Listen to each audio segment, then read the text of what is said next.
अर्वाचीन भारत में जिन महापुरुषों के कारण भक्ति और ज्ञान की जागृति हुई, हमारे पूज्य श्री उड़िया बाबा उनमें एक अद्वितीय महापुरुष हुए। सच्ची कहते हैं, बहुत ही अद्वितीय विभूति, बहुत ही अद्वितीय विभूति। ऐसा नहीं कि थे, है। जब हम तदात्म भाव उनके चरणों में पूर्ण तन्मयता पूर्वक, तो आप में ही अनुभव होने लगेगा कि वो आ गए, वो स्वरूप में ही अनुभव कराने लगेंगे। आपको ऐसा नहीं अनुभव होगा कि बाबा थे, नहीं है, अब भी है, इसी समय है। साक्षात ब्रह्म मूर्ति। कैसा अद्भुत वैराग्य, कैसा अद्भुत ज्ञान, कैसी अद्भुत निष्ठा। इन महापुरुषों के जब चरित्र पढ़ो तब पता चलता है कि अपने कहा हो इनकी क्या निष्ठा, कैसी इनकी भगवत प्रीति, कैसी इनकी ब्रह्म निष्ठा, और अपने कहां हैं। पूज्यपाद श्री उड़िया बाबा जी अपने समय के एक अद्वितीय महापुरुष थे। आपकी उज्जवल कीर्ति दिग दिगंत में व्याप्त थी।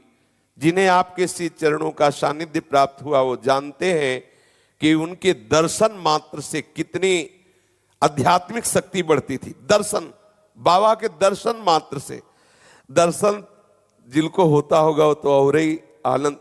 स्मरण मात्र से, बाबा का स्मरण करते ही संसार शून्य लगने लगता है। काटने को दौड़ते हैं संसार के सब भोग। ऐसा लगता है शांत कहीं एकांत बैठ जाओ, बस निरंतर भगवदाकार वृत्ति। कोई हमको बोले ना, को हम किसी से बोले, केवल स्मरण। उड़िया बाबा बस इतना स्मरण आते ही एक ऐसी लहर सी दौड़ती, साफ खत्म। बस यही लगता शून्य, शांत, एकांत। और जो दर्शन करते होंगे उनको क्या बीतता होगा वो तो वही जाने। प्रगट में जो दर्शन और जो चरण दबाते होंगे, पता नहीं उनको क्या होता होगा। ऐसे जिनके स्मरण से ऐसा होता है, उनके सानिध्य, सच्ची मानिए ऐसा लगता है कि पवित्रता का पुंज ही, तपस्या का पुंज ही मूर्तिमान श्री उड़िया बाबा। वो वाणी लड़खड़ाती है जैसे ब्रह्म अनिर्वचनीय है, प्रेम अनिर्वचनीय है। सच्ची मानो बाबा भी अनिर्वचनीय है, सच्ची मानो। कितनी उनकी चरण आश्रय में शीतलता, मधुरता, निरापद परमानंद की अनुभूति, जिसे एक बार भी आपके पुण्य दर्शन का सौभाग्य प्राप्त हुआ, वो सदा के लिए आपका हो गया। गंगा किनारे सेनपुर में थे, पीछे सन्यास मार्ग की बात है।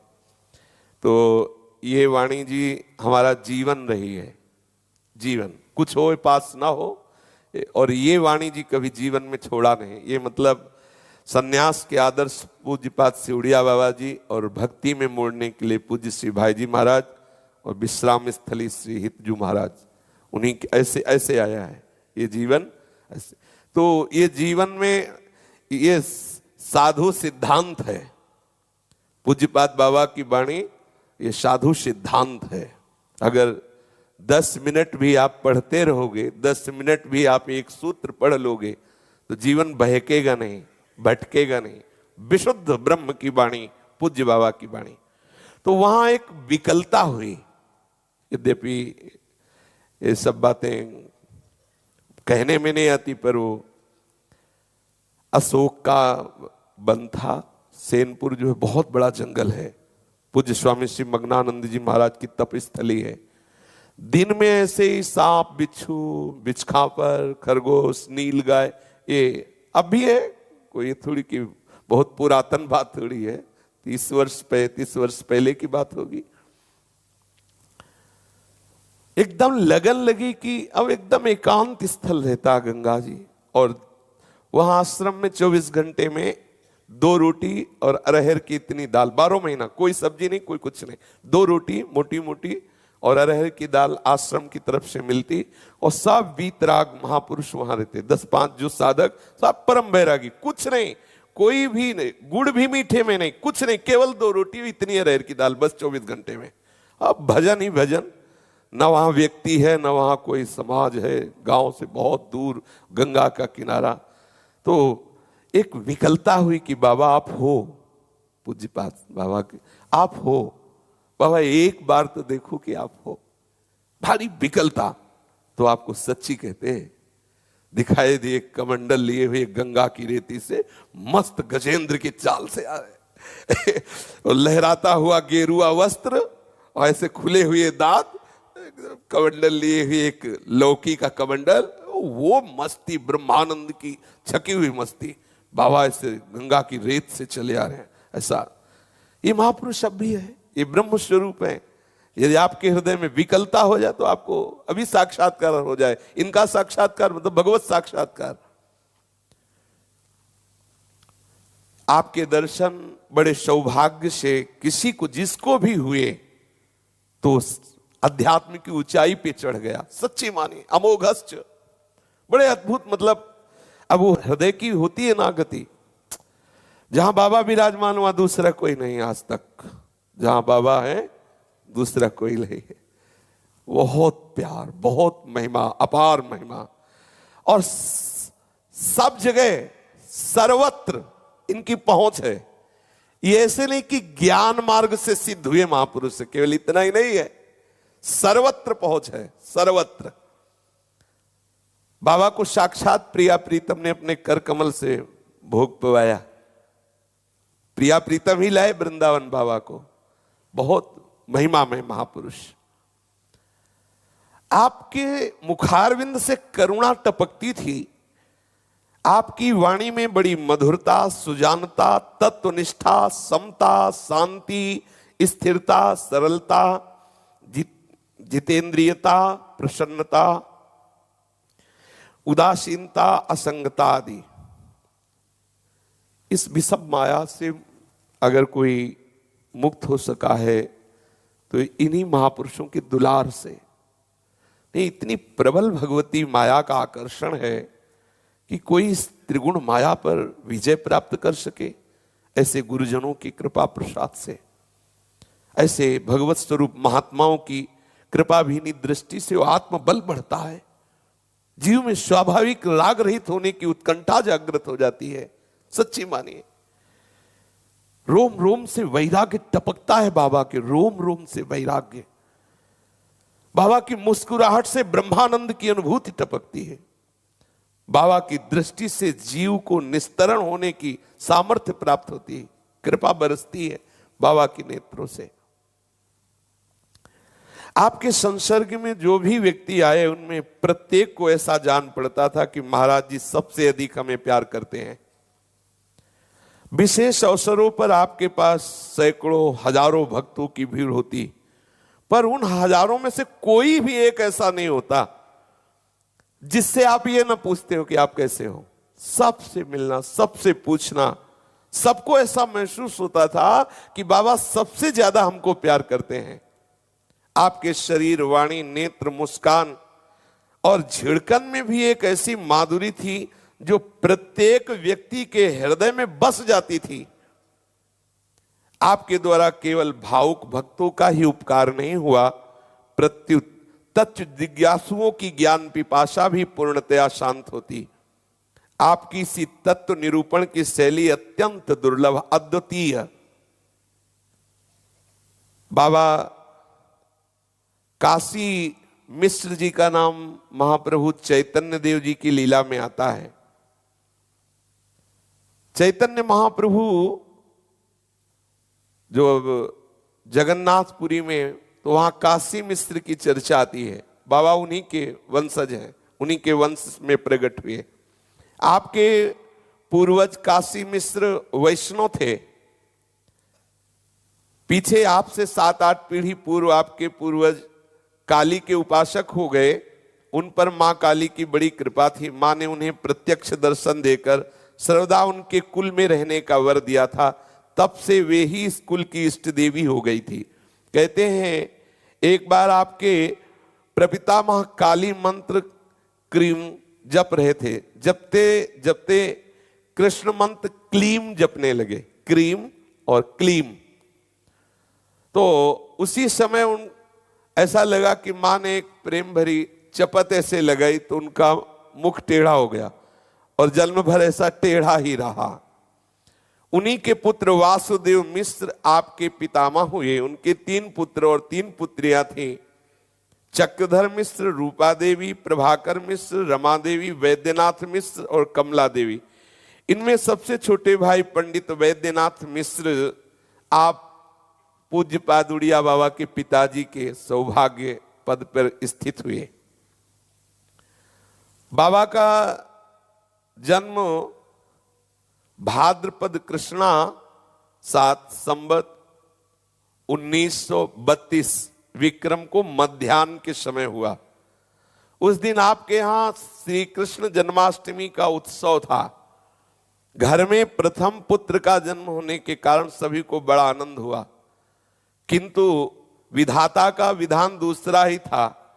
आपकी माता लक्ष्मी देवी पर प्रसूति रोग का आक्रमण हुआ और तीसरे दिन ही पधार गई और आप मातृहीन हो गए।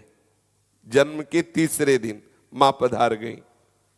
अब आपके पालन पोषण का भार आपकी छोटी ताई जी पंडित प्रभाकर मिश्र की पत्नी ने संभाला। उनके कोई संतान नहीं थी, इसलिए उन्होंने बड़ी प्रसन्नता से इस बात को स्वीकार कर लिया। कुछ दिनों के बाद नामकरण संस्कार का समय आया, तो आपका नामकरण संस्कार में बड़े बड़े विद्वानों ने मिलकर के आर्तत्राण मिश्र बाबा का नाम रखा। आर्तत्राण मिश्र।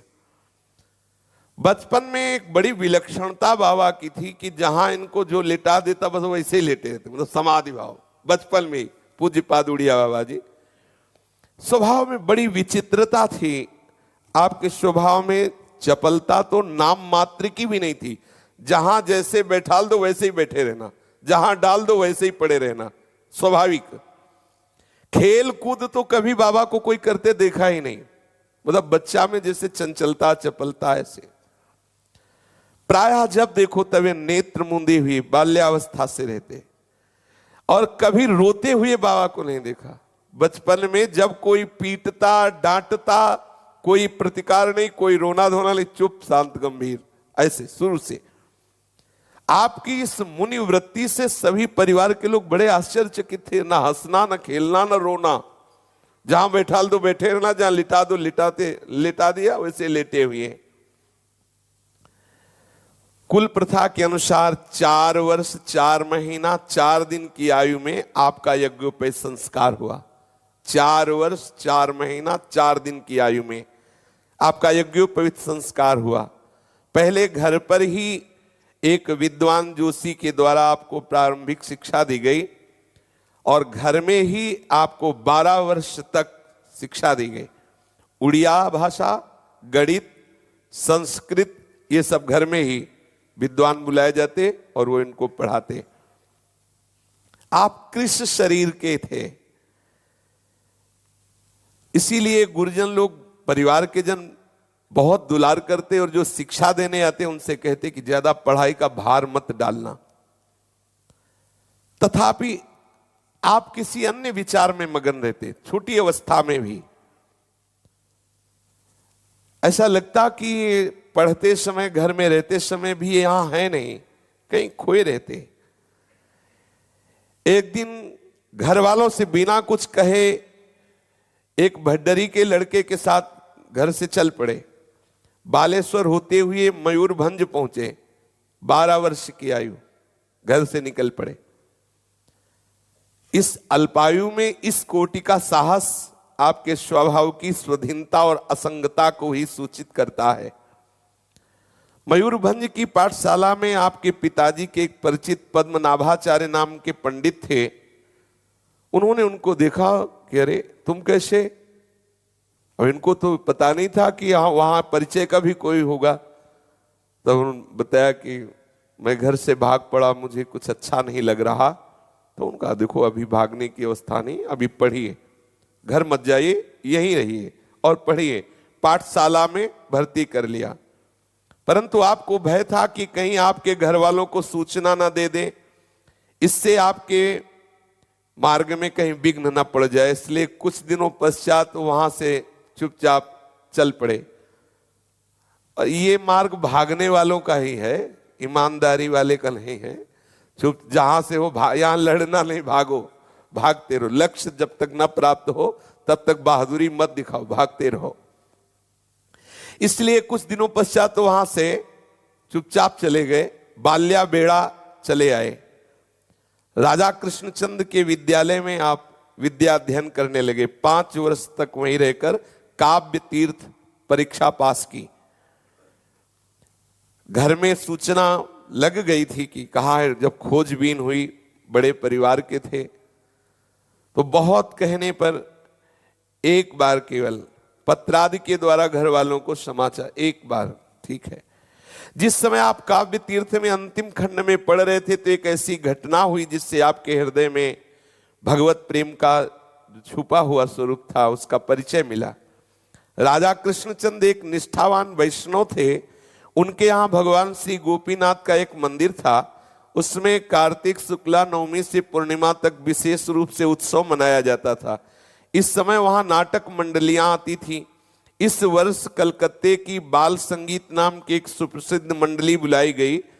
उसने ब्रह्मा का वत्सहरण नाटक का अभिनय किया, जिससे ब्रह्मा जी बछड़ों को और सखाओं का हरण कर लेते। वो अभिनय में एक विचित्र दृश्य आया। ब्रज की वनस्थली में सखाओं से घिरे हुए नंद नंदन बैठे हुए भोग आरोग रहे, छाक खा रहे, गोवत्स से इधर उधर चल रहे हैं। बाल गोपालों ने भगवान को चारों ओर से घेर रखा है। श्याम सुंदर उन्हें पत्तों पर छाक परोस रहे हैं, एक दूसरे से छीन झपट करके एक दूसरे का कवल पा रहे हैं। ये बाबा अद्भुत लीला लोक पितामह ब्रह्मा जी की ये लीला देखी। ब्रह्मा जी देख रहे हैं छुप करके। इस विचित्र दृश्य का बालक आर्तत्राण अर्थात उड़िया बाबा इतना गहरा प्रभाव पड़ा कि वहां लीला से उठे और अपने कमरे में चले आए। और वही चिंतन श्री कृष्ण सखाओं के साथ कैसे छीना झपटी करके भोग पा रहे हैं, वो झांकी उनके चिंतन में बस गई।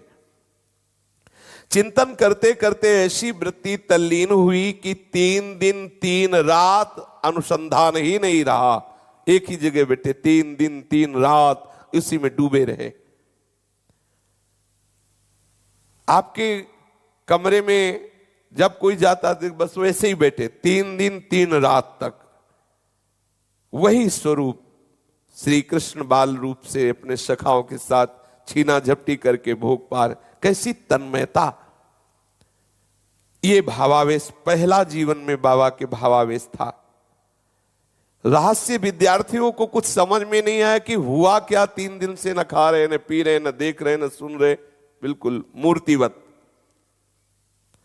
इसी वर्ष एक और घटना घटी। पाठशाला में कटक के रहने वाले गंगाधर मिश्र नाम के एक विद्यार्थी थे। वे आपको अपने छोटे भाई के समान समझते थे, सब प्रकार आपकी देखभाल करते थे। कार्यवश वे मेदिनीपुर गए और वहां 4-5 घंटों में ही हैजे की बीमारी से उमर गए, देहांत हो गया। जे भी बाबा ने बात सुनी तो बहुत गहरा प्रभाव पड़ा, बड़ी चोट लगी। ऐसा नासवान संसार। अभी तो गए थे, 5 घंटे में मृत्यु की सूचना, एकदम हैजा हुआ और मृत्यु हो गई। अब तो अंदर से ऐसा लगने लगा सारा संसार मृत्यु स्वरूप है, नाशवान, परिवर्तनशील, दुखमय। बड़ा नीरसता प्रकट होने लगी बाबा के हृदय में। अब आपको किसी का संसर्ग अच्छा ना लगता, किसी से बात करना, किसी से मिलना बिल्कुल अच्छा ना लगता। सबसे अलग उदासीन रहने लगे, घोर वैराग्य जगने लगा। आर्तत्राण जैसा बाबा का नाम था, वैसा गुण भी था। बहुत कोमल चित्त था, बहुत छोटी आयु। कभी किसी ने बाबा को क्रोध करते नहीं देखा। कभी कभी तो दूसरों को क्रोध करते देखकर आपके चित्त पर बड़ा आघात लगता, जैसे कोई किसी को पीट रहा है, मार रहा है, ऐसा। तो बाबा दुखी हो जाते देख करके और घंटों उस दुख में डूबे रहते। कैसे कैसे लोग अज्ञान में बर्ताव कर रहे, दूसरे को मार रहे, पीट रहे, हिंसा कर रहे। आपका अध्ययन समाप्त हुआ। घर वाले आपको बहुत प्रार्थना करके लौटाए और आपको बहुत दबाव दिया गया कि आप अपनी पैतृक वृत्ति को स्वीकार करें। कुल परंपरागत आचार्य कोटि का कुल है, उसी कोटि से आप व्यवहार कीजिए। एक बार बड़ा भयंकर दुर्भिक्ष पड़ा। बाबा लोगों को भूखे मरते देखकर, इधर उधर भटकते देखकर के उनका हृदय बहुत दुखी हुआ। क्या करूं, कोई दुख को प्राप्त न हो, ऐसा क्या उपाय करूं। इतना द्रव्य तो था नहीं कि पूरे देश का वो बुभुक्षाग्नि शांत कर सके। आपने विचार किया कि मैं ऐसी तपस्या करूं जैसे द्रौपदी को बटलोई मिली थी ना, कि जितने को पवाओ पवाओ, जब तक द्रौपदी नहीं पाएंगी तब तक खाली नहीं होगी। मैं ऐसा कोई तपस्या के द्वारा बटलोई प्राप्त करूंगा और सबको पवाऊंगा बाल्यावस्था में। अंत में चैत्र शुक्ला 5 संवत 1951 की रात्रि आई। उस समय आप किसी से बिना कुछ कहे धोती लोटा और 11 रुपए लिए और भाग पड़े घर से।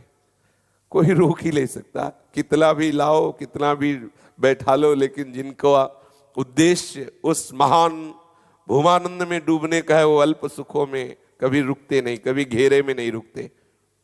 घर से निकल पड़े। हृदय में था कि ऐसी तपस्या करूंगा कि एक बटलोई प्राप्त करूंगा और सबको उसी से भोजन पाओ, कोई भी भूखा न। देखो संतों के हृदय के बालक है अभी, एक धोती और एक लोटा और 11 रुपया घर से लेकर बाबा भाग पड़े। मंत्र सिद्धि के लिए आपको लगा कि कामाक्षा देवी का आश्रय लें, कामाख्या, और वहां जाकर अनुष्ठान करें और फिर बटलोई प्राप्त करें। ऐसा कलकत्ता गोवालंदी में ठहर कर आप गुवाहाटी पहुंचे, तब तक आपके पास 2.5 रुपया बचा था, शेष खर्चा हो गया था।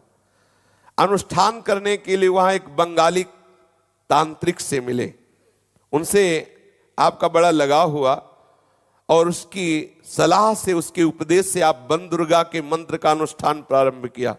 अनुष्ठान सुचारू रूप से चलने लगा, उसमें कुछ सफलता के चिन्ह भी प्रतीत हुए। भगवती का दर्शन भी हुआ बाबा को, और भगवती के दर्शन के बाद उसी जप के समय में वशिष्ठ जी के दर्शन हुए, जो परम ज्ञान शिरोमणि दशरथ जी के कुलगुरु भगवान वशिष्ठ जी, उनके दर्शन हुए। बस उनके दर्शन होते चित्त में ऐसा विचार आने लगा, क्या इस अनुष्ठान से जो बटलोई मिलेगी उससे हम सबका दुख दूर कर पाएंगे? क्या केवल भोजन ही दुख निवृत्ति का उपाय है? अगर किसी को भोजन भी भरपेट मिल गया तो क्या इसी से सब सुखी हो जाएंगे? नहीं नहीं, नाना प्रकार के और भी दुख हैं, उनसे तो उनका त्राण होगा नहीं। इसका मतलब केवल एक पात्र मिल जाने से सब सुखी नहीं होंगे, यह ठीक बात नहीं। बाबा के हृदय में विचार पलटा। संसार के प्राणियों को यदि दुख से मुक्त करना है तो केवल बटलोई से काम नहीं चलेगा। बाबा ने विचार किया, यह विडंबना ही है। अब अगर हम अन्न दे भी सकते तो कितने लोगों को अन्न दे देंगे? तो क्या सर्वदा जीवित रहेंगे? यह ठीक उपाय नहीं। छोड़ दिया संकल्प बटलोई प्राप्ति का। पर इस अनुष्ठान से बड़े 2 लाभ हुए, अंबाजी के दर्शन और वशिष्ठ जी के दर्शन। अब इन्होंने पूर्णगिरी नाम के एक महात्मा से भगवान शंकराचार्य जी द्वारा रचित विवेक चूड़ामणि का श्रवण किया। उन्होंने इनको सुनाया विवेक चूड़ामणि। बस विवेक चूड़ामणि सुनते ही आग लग गई स्वरूप बोध की। कैसे मैं अपने आत्म स्वरूप में स्थित हूं। आपने अनुष्ठान सब छोड़ दिए, सिद्धि प्राप्त करने की और थोड़ा थोड़ा चित्त आकर्षित था, बकाया उदासीनता आ गई। यह था कि मतलब साधारण जीवन नहीं, ये महापुरुषों में होता है, वो छोटे सुखों में टिकते नहीं। एक हृदय में कुछ ऐसी स्थिति, कुछ ऐसी सिद्धि जो संतोषजनक हो। गुवाहाटी से काशी जाने का विचार किया और कुछ दिन मयूरभंज में ठहर कर आप काशी पहुंचे। इस प्रांत में आपकी ये प्रथम यात्रा थी। यहां ना तो कोई आपका परिचित था, ना गांठ में पैसा था। इधर की भाषा भी नहीं समझते थे क्योंकि उड़िया भाषा जानते थे। अपनी बात किसी को समझा नहीं सकते थे और बड़ा भोला स्वरूप था। दांत ऐसे बाहर निकले हुए थे तो बहुत ही भोला स्वरूप बाबा का था। अब किसी को कुछ बोल नहीं सकते, समझा नहीं सकते अपनी बात, और वहां की बात समझ नहीं सकते थे। बस भरोसा था तो अन्नपूर्णा का। सुना था कि काशी में अन्नपूर्णा भूखी नहीं रखती किसी को। अतः आप अन्नपूर्णा विश्वनाथ जी के दर्शन कर मणिकर्णिका घाट पर एक खाली गुफा में बैठ गए। ये है ब्रह्मबोध सेंटर। जो काशी के घाट हैं, ये यहां पढ़ाई होती ब्रह्मबोध की। और जो ये जुगल घाट, केसी घाट, ये घाट है ना यहां होती है निकुंज की पढ़ाई, प्रिया प्रीतम के प्रेम रस की। बस मणिकर्णिका घाट की एक खाली गुफा में बैठ गए और निश्चय किया, मैं किसी से कुछ भी नहीं मांगूंगा। आपको उसी गुफा में 3 दिन और 3 रात बीत गए। शौच और लघु शंका के लिए भी आप वहां से नहीं उठे। ना किसी ने भोजन आदि के लिए पूछा, ना आपने किसी से मांगा। चौथे दिन स्नान करने के लिए गुफा से बाहर आए। उसी समय वहां एक स्त्री आई और कहा कि लो, ये पंचामृत है, इसे पान कर लो। जे ही पंचामृत पान किया तो एक विशेष आनंद, क्योंकि वो स्त्री और कोई नहीं, अन्नपूर्णा जी थी। प्रेरणा हुई, तत्काल वो विश्वनाथ जी के दर्शन के लिए गए। वहां एक ब्राह्मण ने कहा, लो ये अनार पा लेना। वो ब्राह्मण और कोई नहीं, साक्षात विश्वनाथ जी थे। देखो, अपने हृदय में जब लगन लग जाती है, आग लग जाती है भगवत प्राप्ति, तो ये छुप छुप कर मिलते रहते हैं, पक्का, इसमें कोई संशय मत। बहुत प्यार करते हैं। 4 दिन का परायण हुआ। अन्नपूर्णा जी ने पंचामृत दिया और विश्वनाथ जी ने अनार फल दिया। फिर गुफा में आ गए। रात्रि में स्वप्न हुआ कि कोई महात्मा आपसे वैद्यनाथ धाम जाने के लिए कह रहे हैं। अतः आपने उस स्वप्नादेश का पालन किया। देखा कि एक बंगाली थे, उनसे प्रार्थना की कि आप टिकट कटवा कर वैद्यनाथ धाम के लिए हमें व्यवस्था कर देंगे। स्वप्न में आदेश हुआ कि आप वैद्यनाथ धाम जाइए। वैद्यनाथ धाम में अनेकों लोग अपनी कामना सिद्धि के लिए केवल पंचामृत पान करते हुए धरना दिया करते हैं। आपने भी बुद्धि के अधिष्ठात्री देवी सरस्वती के लिए धारणा देना प्रारंभ किया, धरना। 5वें दिन ही आपके अंदर विचार आया कि क्या होगा इस धरने से। सरस्वती जी मिल भी गई तो होगा क्या उससे, ठीक नहीं। सरस्वती की प्राप्ति से होगा क्या हमारा, नहीं ठीक है। विचार बदला। बड़े बड़े विद्वान जो सरस्वती की कृपा प्राप्त हुए, वो भी तो काल के गाल बने। क्या क्या होगा सरस्वती की सिद्धि से, ठीक नहीं है ये सोच करके आप उससे भी उदासीन। ये भगवत कृपा ऐसी होती, कहीं चैन नहीं लेने देती, कहीं चैन नहीं। वो कहीं भी विश्राम पाना चाहे तो नहीं, आग लगा दे, बढ़ता ही चला जाता है उपासक। फिर कुछ गांव वाले मिले। उन्होंने कहा कि एक बार आप जरूर चलिए, परिवार के लोग बहुत व्याकुल हैं। तो आप एक बार, सबके कहने से फिर लौट आए। घर वालों को बड़ी प्रसन्नता हुई आपके दर्शन से, परंतु आपका हृदय फिर व्याकुल। आप इस समय 20 वर्ष की आयु के हो चुके थे और एक सुप्रसिद्ध ज्योतिषी ने पहले बताया था कि आप 30 वर्ष से अधिक नहीं जिएंगे। 30 वर्ष की आयु में आप पधार जाएंगे। घर वालों ने कहा कि 20 वर्ष की अवस्था है, अगर विवाह की सोचे तो 30 में पधार जाएंगे, तो विवाह करना ठीक नहीं है। और वैसे ही स्वभाव बैरागी, जन्म से किसी भोग में कोई रुचि नहीं। घर में भी आपका चित्त किसी के मोह बंधन से बंधा हुआ नहीं था। अब तक भी आपका जीवन निरालंब रहा। अतः आपने घर वालों से कहा कि अब मैं विधिवत नैष्ठिक ब्रह्मचर्य की दीक्षा लेना चाहता हूं और पुरी धाम में ही गोवर्धन मठाधीश जगत गुरु शंकराचार्य स्वामी श्री मधुसूदन तीर्थ से दीक्षा लेकर के आप आर्तत त्राण से ब्रह्मचारी वासुदेव स्वरूप हो गए। इन दिनों आपकी विशेष इच्छा यह थी कि किसी प्रकार मेरा वीर कभी अधोगामी न हो। जब बाबा ने नैष्ठिक ब्रह्मचर्य की दीक्षा ली, 20 वर्ष की अवस्था, तब विचार किया कि आजीवन कभी मेरा वीर अधोगामी ना हो, ऊर्ध्वरेता ब्रह्मचारी बने।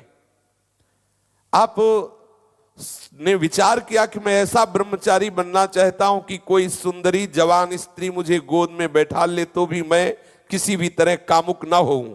ऐसा बाबा के हृदय में इच्छा जागृत हुई नैष्ठिक ब्रह्मचर्य पर कि मैं ऐसा ऊर्ध्वगामी ब्रह्मचारी बनूं कि आसपास मेरे 9 युवतियां हो, मुझे गोद में कोई ऐसा तो भी मेरे हृदय में काम चेष्टा जागृत ना हो, मेरा वीर कभी अधोगामी ना हो, ऐसा मैं नैष्ठिक ऊर्ध्वरेता ब्रह्मचारी बनूं।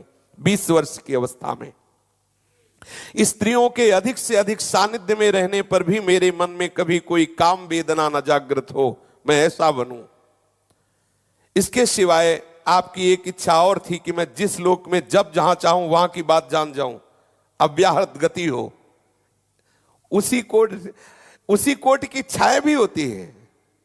जो भागवतिक महापुरुष होते हैं उनकी इच्छा भी उसी कोटि हो। बाबा की 2 इच्छाएं नैष्ठिक ब्रह्मचर्य का व्रत लेते हुई, मेरी अव्याहत गति हो, कोई मुझे बाधा ना पहुंचा, जहां चाहूं वहां की बात जान जाऊं, और चाहे जितनी सुंदरियां स्त्रियां हों उनके बीच में रहने पर भी हमें कभी काम न सताए, कभी हमारे हृदय में कोई वेदना जागृत ना हो।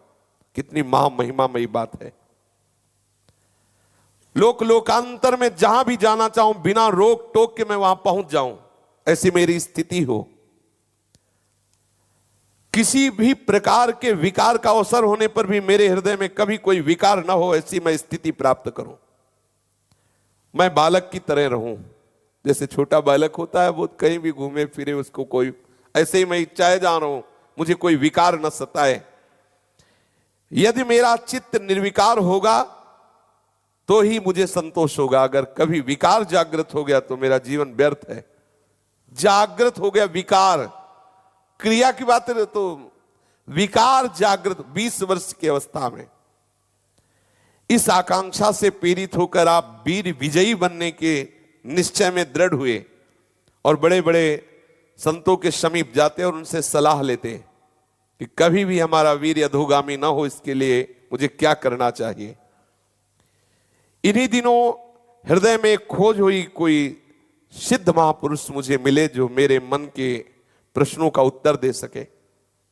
इसलिए आप मठ छोड़कर बंगाल के मेमन सिंह, ढाका, वारिशाल, ग्वालपाड़ा आदि कई जिलों में घूमते रहे, परंतु कहीं कोई ऐसा महात्मा नजर नहीं आया जिसके प्रति आपका आत्मसमर्पण पूर्ण हो जाए। अंत में बड़पेटा पहुंचे। यहां भगवान कालीकांत श्री कृष्ण का एक सुप्रसिद्ध मंदिर है। शहर के पास एक शिवालय था। उसके महंत एक ब्रह्मचारी थे जो बहुत समय से बीमार थे। बाबा ने विचार किया बहुत बढ़िया अवसर है सेवा का, इसलिए बाबा वहां रहकर खूब सेवा उनकी की। कुछ दिनों बाद उनका देहांत हो गया। बाबा को बहुत आनंद मिला जब उनकी सेवा करते हुए उनका शरीर पूरा हो गया। बाबा को बहुत सुख मिला। ऐसा कभी अवसर आवे तो प्राणपन से सेवा करनी चाहिए। कोई वृद्ध है, कोई संत है, कोई उसकी सेवा में नहीं है तो सब साधना एक तरफ रखकर उसकी सेवा करे। उसका आशीर्वाद कई साधनाओं को मिलाकर के भी जो शीतलता नहीं होगी वो उससे होगी। कभी सेवा का अवसर आवे तो चूकना नहीं चाहिए। जरूरी नहीं कि वो विरक्त हो। मानो आप धामवासी हो, कोई धाम में ऐसा रह रहा जो जीवन भर धामवास किए और उसकी सेवा कोई करने वाला नहीं, तो ऐसा चाहिए साधकों को कि ऐसा क्रम बना लेना चाहिए कि उसकी सेवा में अपना समय देना चाहिए। हाथ पैर दाबना है, कपड़ा धोना है, मल धोना है, दवा है, भोजन है, इससे बहुत कृपा प्राप्त होती है। इसमें ना संप्रदायवाद देखे, ना गृहस्थ विरक्त देखे, ना परिचय देखे। कहीं भी ऐसा अगर अवसर मिले तो घंटा 2 घंटा या जो भी समय दे पाए जरूर देना चाहिए सेवा का। वो जो ब्रह्मचारी जी थे उन्होंने इनकी सेवा देख करके अपना उत्तराधिकारी इनको नियुक्त किया, मतलब महंत पूरा अधिकार। आपने वहां सतचंडी का अनुष्ठान किया। नवरात्रि में हवन और ब्रह्मभोज हुआ। इस उत्सव की समाप्ति पर आपको ऐसा अनुभव होने लगा कि मानो साक्षात दुर्गा देवी सामने खड़ी है। आपकी वाक सिद्धि सिद्ध हो गई। इतनी ही अवस्था में वाक सिद्धि, जो बोले वही हो जाएगा, जो बात बोलते वही सत्य हो जाती। आपकी फिर दृष्टि सिद्ध हुई, जिसको देखो कौन क्या पाप कर रहा है, कैसे आचरण कर रहा है, सब दिखाई देने लगेगा। जैसे टीवी में नहीं दिखाई देता, ऐसे दृष्टि पड़ते ही दिखाई देता है, ये ऐसा आचरण करता है, ऐसा ऐसा। छुपे हुए पाप करने वाले लोग जैसे सामने आए तो पता चल जाता है, ऐसा ऐसा है, बहुत खतरनाक। ये सब बातें बहुत बाधक हैं, मतलब ये आकांक्षा न करे, अरे अपने ही पाप देख के तो चैन नहीं पड़ता, दूसरे के देख के और क्या होगा। चमत्कार प्रकट होने लगे, बहुत भेंट सामग्री, रुपया पैसा, लोगों की भीड़ इकट्ठा होने लगे। एक एक दिन में उस समय 500 सिक्के आने लगे, चांदी के सिक्के चढ़ते। अब तो आप क्या करें, उस पैसा खर्चा करने के लिए कढ़ाई चढ़ी रहती, भंडारा लोगों को खवाना पिलाना। इसमें शास्त्रों पुरुषों का रोज भोजन होने लगा।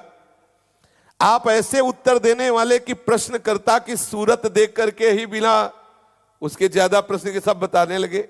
अब तो भीड़ लगने लगी। बाबा ने तत्काल विचार किया, ये क्या हो रहा है, ये क्या हो रहा है, कहां फंस गया। बड़ा पश्चाताप हुआ कि ये सिद्धि ठीक नहीं है, ये प्रसिद्धि भी ठीक नहीं। ऐसा पश्चाताप हुआ कि उन महंत जी का, जो ब्रह्मचारी जी का एक शिष्य था, जो यात्रा में गया हुआ, जब आया तो उसे हाथ जोड़ के कहा, भैया तू महंत बन जा। जबरदस्ती बाबा ने उसे महंत बनाया, सब कुछ छोड़ छाड़ करके वहां से भागने को सोचा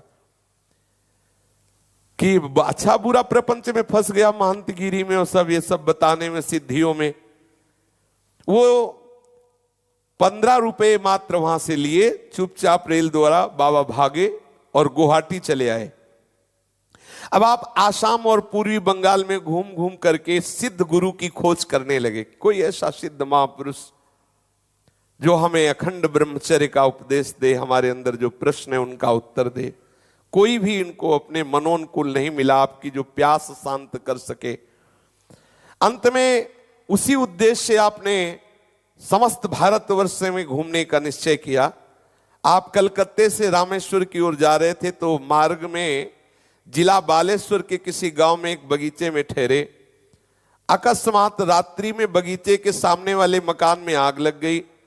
उसमें मकान में जो आग लगी तो सब लोग तो निकल आए, एक नवविवाहिता वधू थी, और उस समय घूंघट का बहुत बड़ा अनुशासन था कि वो इतना, अब वो पूरे घर में हाहाकार मचा, वो घूंघट निकाल के भाग भी नहीं सकती, मतलब ऐसा भी क्या।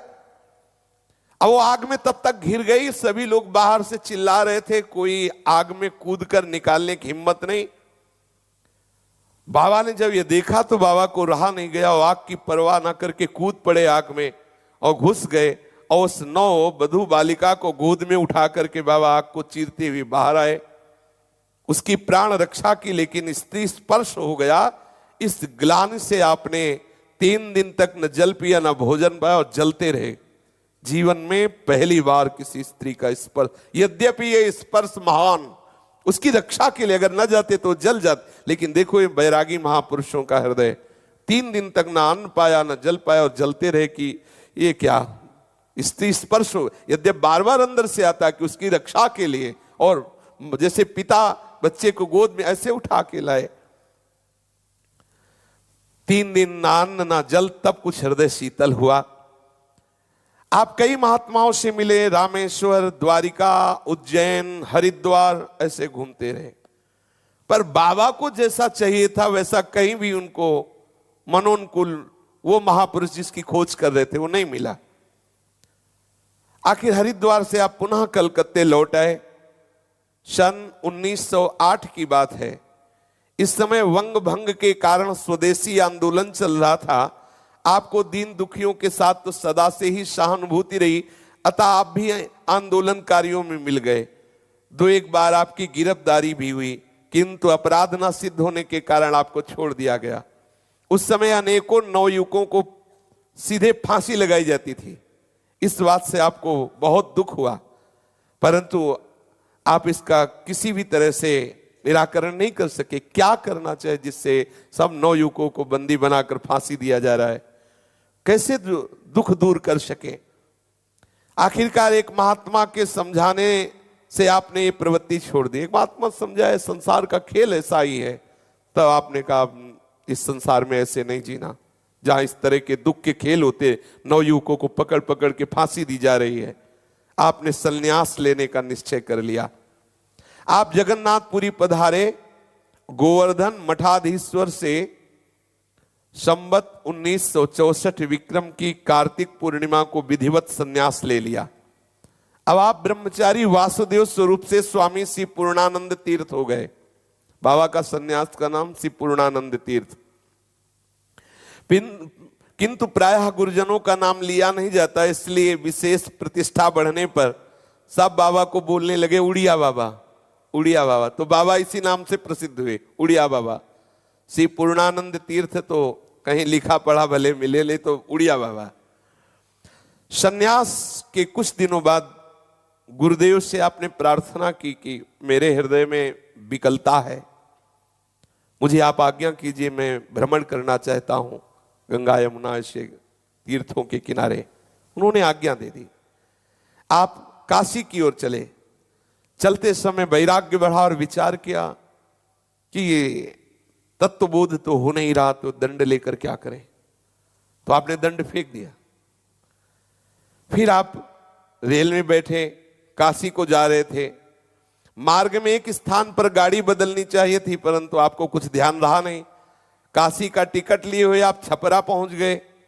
ये देखकर टिकट चेक करने वाला एक परिकर आया, बाबा से कहा टिकट, तो बाबा ने टिकट दिखा दिया। अब जाना था काशी, वो पहुंच गए छपरा, टिकट थी नहीं।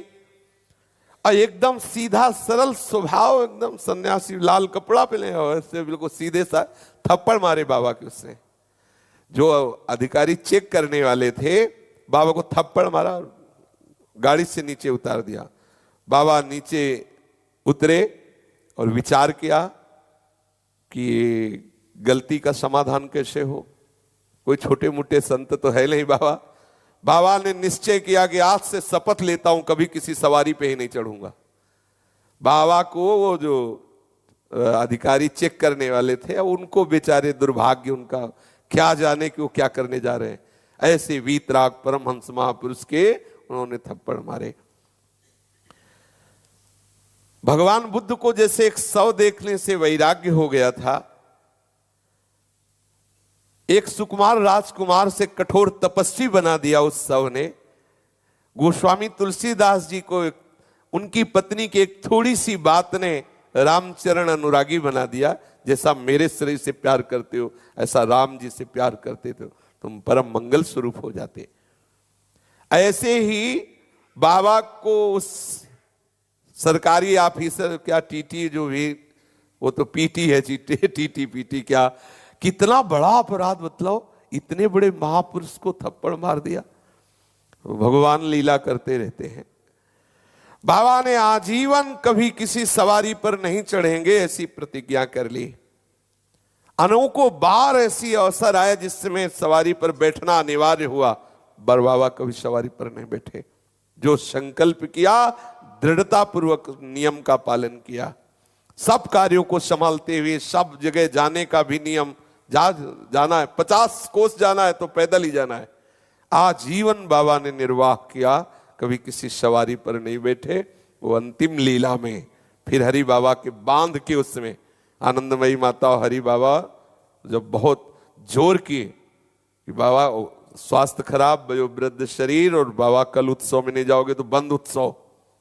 बाबा कुछ नहीं बोले। आनंदमयी माता ने कहा क्यों चिंता करते हो? हरि बाबा से कहा ये तो औढ़रदानी शिव हैं, थोड़ी देर में बदल जाएंगे, आप बैठो।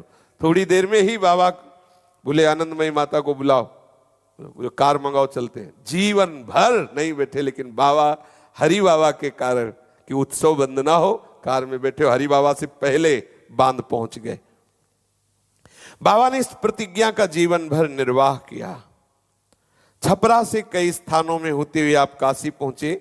बीच में गोमती तट के एक स्थान में जो राजभार स्टेशन के समीप है, वहां कुछ दिन आपने सेवा संभाली, परंतु फिर वहां से भी विरक्त हुए और आगे बढ़े। काशी पहुंचने पर आपके चित्त की विचित्र अवस्था हो गई। जो पात्र था वो भी फेंक दिया, दंड तो पहले ही फेंक चुके थे, बस एक कंबल ऐसे लपेट लिया और पूर्ण वैराग, लंगोटी कंबल, बस दूसरा कोई वस्त्र नहीं, कोई कमंडल नहीं, कुछ नहीं, बस चिंतन निरंतर। अब आपने बस एक कोई ऐसा महापुरुष मिल जाए जो मुझे संतोष प्रदान करे, भारी व्याकुलता, बड़ा असंतोष चित्त में, ये असंतोष बहुत आवश्यक है। अभाव, भगवत मिलन का अभाव, मेरा हृदय जलने लगे, ये जरूरी, यही हमारी समस्त वासनाओं को भस्म करता है। असंतोष, ये अभाव, ये भूख, ये लालसा, कुछ वहां उपदेश काम नहीं करता। चातुर्मास से समीप था, अतः एक महात्मा के कहने से आप काशी से 4 कोस पश्चिम की ओर एक गांव में चले गए। वहां कुछ महात्मा रहते थे, उनके साथ ही आपने चातुर्मास किया। वह आपसे कुछ वेदांत चर्चा चलती रही। उन दिनों संतों के सत्संग से आपको उपनिषद, ब्रह्मसूत्र, गीता, योग वासिष्ठ आदि वेदांत ग्रंथ सुनने का अवसर मिला। सुनना क्या था, और जिज्ञासाग्नि बढ़ गई, और आग और जलन बढ़ गई। अब तो कुछ भी अच्छा न लगे, जीना भी भार लगने लगा। ये है खास बात, ये है। आहा, अहो भाग्य है जिनके हृदय में ऐसी मुमुक्षता, ऐसी जिज्ञासा, ऐसी भगवत मिलन की चाह। हृदय जल रहा है, कैसे शांत हो, किस प्रकार परमार्थ सत्य वस्तु में स्थित हो जाए, कैसे इस प्रपंच का बाध करें, ये संसार रूपी जेल कैसे मुक्त हो, यही बात आ जाती। ये शरीर रूपी जेल से कैसे मुक्त हो, कैसे प्रपंच की गुत्थी सुलझे, ये ग्रंथों में देखने से बात समझ में नहीं आ रही। स्थिति देखो, अपने लोग जीने के लिए राजी हैं, ये महापुरुष जन स्थिति के लिए, वो स्थिति आनी चाहिए, मेरे अंदर स्थिति आनी चाहिए। कोई भी विकार मुझे परेशान नहीं कर रहा, कोई भी द्वंद्व मुझे परास्त नहीं कर रहा, मृत्यु का कोई भय नहीं रहा, सच्चिदानंद का अनुभव, स्थिति चाहिए, केवल बातें नहीं। बातें सुनने से जितना आनंद का अनुभव हो रहा है, वो 1 सेकंड में विषय हरण कर लेगा उस आनंद को। हमें चाहिए स्थिति, और उसके लिए चाहिए जलन, अशांति, असंतोष, व्याकुलता। चित्त जल रहा है, जब तक प्रभु नहीं मिलेंगे तब तक। कबहु न पायो चैन, दरस बिन दुख न लागे नैन। ये भगवत कृपा पात्र जनों का हृदय ऐसा ही जलता है, कोई दूसरा उपाय नहीं दिख रहा। सत्संग ने आपको परमार्थ की खोज में और बढ़ा दिया, और प्रबल विकलता। चातुर्मास समाप्त होते ही आपने गंगा जी का किनारा पकड़ा, किनारे ये सिद्ध महापुरुषों का जीटी रोड है, गंगा जी का किनारा। एक से एक महापुरुष जब गंगा जी की प्रदक्षिणा करे तो एक से एक, सच्ची मानिए, वीतराग परमहंसों का क्षेत्र है गंगा का किनारा। एक से एक महान बैरागी। ये यमुना जी का जो तट है, प्रेमियों का है, वो ज्ञानियों का है, योगियों का है, वेदांतदर्शी महामुनियों का है वो क्षेत्र। परमार्थ की प्राप्ति की भारी उत्कंठा, भारी बेचैनी। कभी कभी मील 2 मील चल करके बस ऐसे पड़े रहते रेत में, न भिक्षा न पानी, न एक विकलता बलिहारी है। इस विकलता की किसी भाग्यशाली उपासक को मिलती है। 5-6 बांस प्रयाग पहुंचने में लगे, भारी विकल, जलते हुए। क्या करें? वहां दारागंज के पास एक स्थान देखा, खंडहर शाह मंदिर के पीछे एक छोटी सी कुटी, बहुत गंदा स्थान, कोई आ नहीं रहा, कोई जा नहीं रहा। आप वहां गए, उस कुटी में आसन लगा लिया, भीतर से वो टूटे फूटे किवाड़ थे उनको बंद कर लिया। 3 दिन उसी में बंद रहे, न खाया न पिया, न सोच, न लघु शंका, फिर भी कोई अनुभव नहीं। भारी अश्रद्धा, ये देखो, भारी अश्रद्धा, किसी में कहीं कोई श्रद्धा नहीं।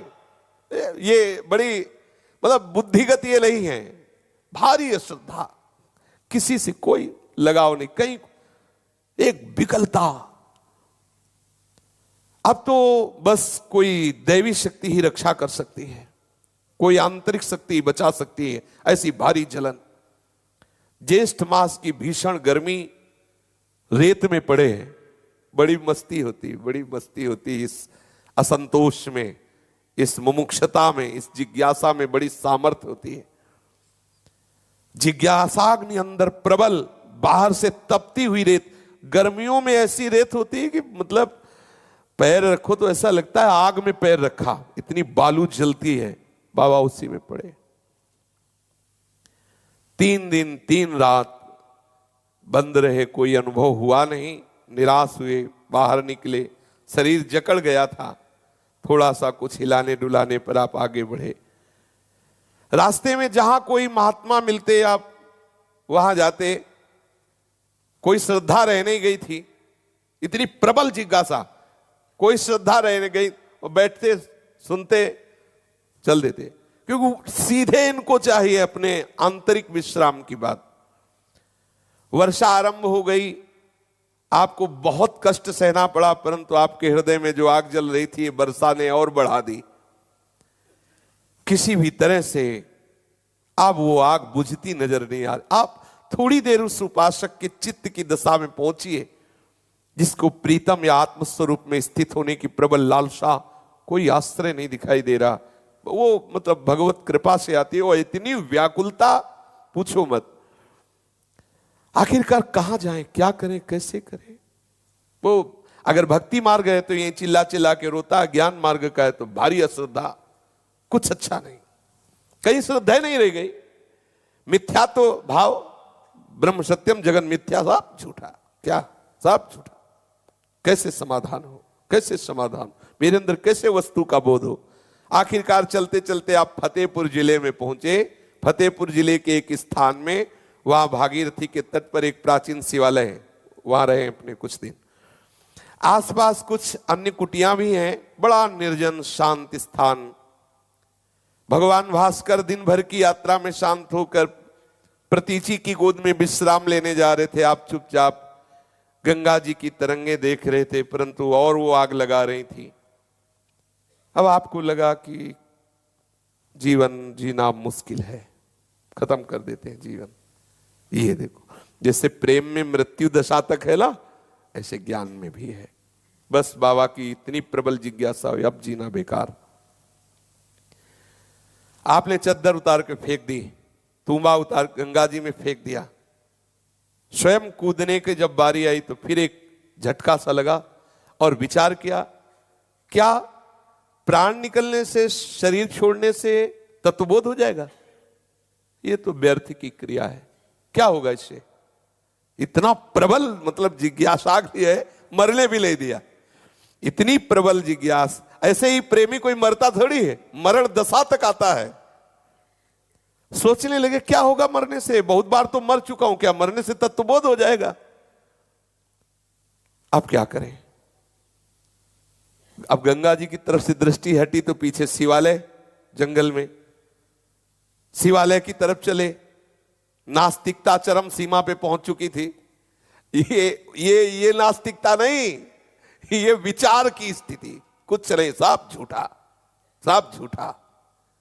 जो वेदांत सूत्र है ब्रह्म सत्यम जगन मिथ्या, अब नाटक है, सब झूठा। अब गए और शिवलिंग पर पैर रखा और डेहरी पे सर रखा, लेट गए। अब लेटे लेटे विचार कर रहे हैं, क्या करूं, कहां जाऊं, कैसे मेरा समाधान हो। इतने में आंख झपकी, तंद्रा सी आई परम ज्ञानियों की गुरु भगवान शंकर पर। और ये बड़े रिझवार ठाकुर हैं। एक चोरी करने के लिए घंटा उतारना चाहता था तो थोड़ा ऊंचाई पे घंटा था तो ऊपर चढ़ गया, तो भगवान से प्रसन्न हुए, बोले वरम ब्रूहि। बोले हमने कौन सेवा की? बोले लोग तो फल फूल पानी चढ़ाते, तू खुद चढ़ गया, अब इसलिए प्रसन्न हो गए। ये बड़े आशुतोष है। वो बोला हम तो घंटा चुराने के लिए चढ़े और आप इतने पे ही राजी हो गए। ये बड़े विचित्र देवता हैं, देखो भारी तिरस्कार। बाबा पैर रखे हुए हैं शिवलिंग पर और ये प्रसन्न हो गए। आपने देखा 2 परमहंस पधारे, भगवान नर नारायण, शरीर हष्ट पुष्ट, कांति दिव्य तेज प्रकट हो रहा है। तेजो में वो लाल वस्त्र धारण किए हुए हैं, उन्नत विशाल भाल पर सुंदर तिलक है, कंठ में माला धारण की, हाथ में कमंडल, नर नारायण साक्षात भवबंधन से मुक्त करने के लिए पधारे। देखो, जैसी प्रबल जिज्ञासा वैसे ही प्रबल जिज्ञासा शांत करने के लिए आज भी भगवान नर नारायण बद्रिकाश्रम में तपपरायण हैं। भगवान नर नारायण स्वयं पधारे बाबा को उपदेश देने के लिए। बाबा उन्हें देखते ही खड़े हो गए। सृष्टि तत्व के विषय में जो बाबा का प्रश्न था, बड़ा समाधान कारक उत्तर मिलने लगा। क्रम बड़ी देर तक चला, बाबा पूछते जाते, वो उत्तर देते जाते, धीरे धीरे सारे प्रश्नों का समाधान हो गया।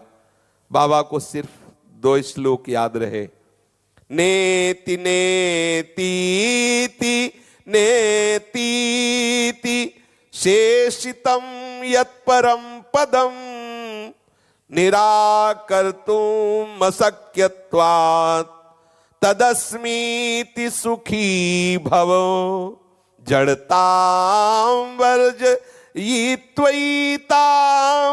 शिलाया हृदयं चयत् अमनस्कं महाबाहो तन्मयो भव सर्वदा। इसकी चर्चा आगे। श्री राधा वल्लभ लाल की जय।